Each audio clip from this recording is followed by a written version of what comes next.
sim. O que a gente consegue trazer, talvez, de alguns exemplos? É a forma de ensinar? É o professor que, cara, em sala de aula, antigamente, ele fazia de um jeito e era... Porque sabe o que me faz parecer? Eu não sei se eu tô viajando, você pode me corrigir, à vontade. Por exemplo, na questão da alfabetização, eu lembrei que, cara, a gente aprendia antigamente por um método fônico, por exemplo. Então você tinha o lance das sílabas e tal, dada é di, dó, du.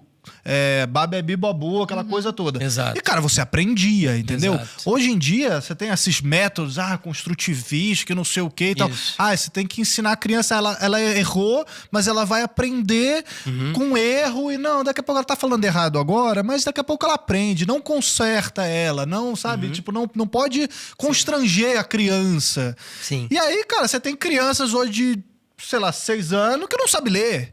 Sabe? Com 6, 7 anos, que, pô, tá na alfabetização, a criança não consegue ler uma palavra. Sim. Entendeu? Você tá perguntando se uma coisa tá relacionada com a outra. Eu queria entender onde é que chega, Então, mas eu não sei se você tá muito mais lá pra frente na resposta, ou se dá pra gente... Sem problema, respondo sem problema. O que acontece é o seguinte, por que eles fizeram esse projeto? Eles fizeram esse projeto por causa de um objetivo ideológico. Existe uma base ideológica. E eles falam isso com todas as palavras. Posso ler mais um trecho? Por favor. Porque, assim, isso é documento, isso não é de orelhada. Eu vou ler aqui para vocês. Olha, vamos lá. Se vocês abrirem a gramática pedagógica do português brasileiro, de um linguista brasileiro chamado Marcos Banho, que é um linguista de esquerda, ele se declara livremente, abertamente, então não é novidade para ninguém. Família comunista, ele fala isso abertamente. Ele fala abertamente. Ok, é uma escolha dele. Tudo bem. Mas, até que ponto a ideologia molda as pesquisas linguísticas, as investigações linguísticas, as deduções, os resultados, as conclusões linguísticas? Aí tem um trecho na gramática dele, na página 27, que diz assim... Isso para responder a sua pergunta, Arthur. Parodiando o velho Marx, os linguistas têm se limitado a descrever as relações entre língua e sociedade. Preste atenção agora. Trata-se agora de transformá-las.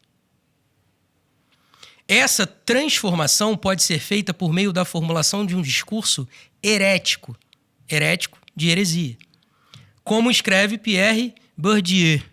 Acho que é assim a pronúncia. Destinado a produzir um novo senso comum. Ou seja, é verdadeiramente revolucionário. Uma nova norma linguística para o ensino. Isso é o que ele diz. Aí você pensa, mas só ele diz isso. Ninguém diz isso no ambiente acadêmico. Ele é o mais influente hoje. Hoje ele é o mais influente porque a gente sabe... eu vou falar outra coisa que é lugar comum. Né?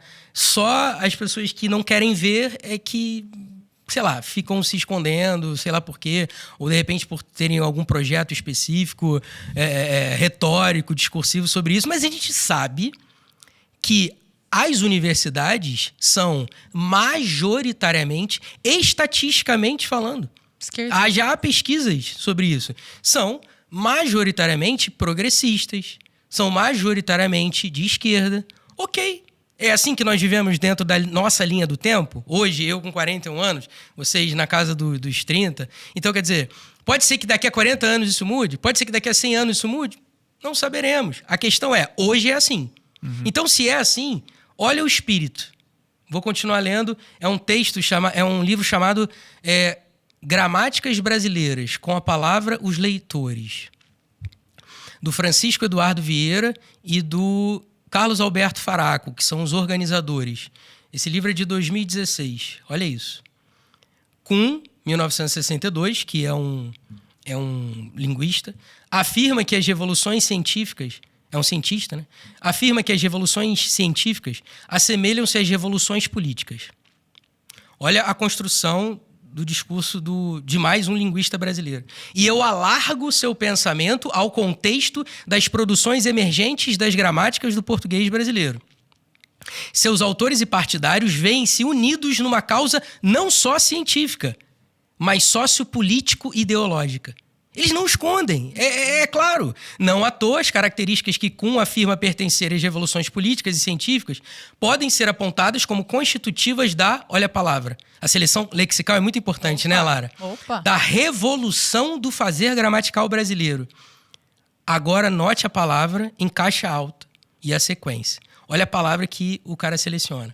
Assim, está concluindo, a emergência de um novo paradigma de gramatização exige a destruição em larga escala do paradigma tradicional e grandes alterações nos problemas e técnicas arraigados historicamente no nosso fazer gramatical, algo próprio do caráter revolucionário. É um discurso totalmente anti-tradição, não, tá né? dito, né? Cara, imagina alguém falando isso dentro da faculdade, desde a década de 70, para milhões, talvez, de professores que se formaram durante 4 anos nas faculdades de letras, com esse arcabouço retórico, com esse discurso sociopolítico, ideológico de transformação, de revolução, de destruição em larga escala da tradição. Coisa de espírito jacobino mesmo, assim, né? Exatamente. Bizarro. E assim, é engraçado porque eles são a cúpula, ou Círio Pocente também, como não ensinar a gramática na escola ali, ele fala, perpetua esse mesmo raciocínio, e são as pessoas mais influentes. Então, mesmo que um estudante de letras hoje perceba essa realidade e eventualmente esteja cabreiro com ela, assim, não concorde com ela, ou Pestana, me corrija se eu estiver errada, é muito difícil que ele se insurja contra esses caras, porque eles são papas. Exato, é a fé pública, né? Sabe o que Eles têm a autoridade. Sabe o que